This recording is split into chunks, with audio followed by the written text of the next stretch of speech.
მზად ხართ მეგობრებო მოისმინოთ 10 კითხვა, რომელიც აუცილებელია მასაუბრებისთვის.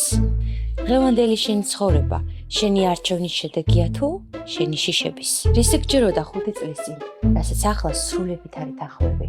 რა არის ის, რაც ძალიან გიყვარს, მაგრამ სხვებს არ ურჩევდი? რა არის ის პატარა რამ, რასაც ვერავინ არ მჩნევს, მაგრამ შენთვის უზარმაზარი სიხარული მოაქვს? რა არის ის, რაც არასდროს გითქვამს, არა იმიტომ, რომ საიდუმლოა, არამედ იმიტომ, რომ უბრალოდ არავის უკითხავს? რა არის ყველაზე მნიშვნელოვანი რამ, რაც ისწავლე იმ ადამიანისგან, რომელიც დაკარგა? როდის გააკეთე ბოლოს რაიმე პირველად?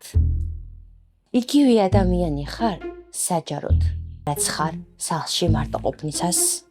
და რა არის ის, რითიც ამაყობ, თუმცა იშვიათად გეძლევა ამაზე საუბრის შესაძლებლობა?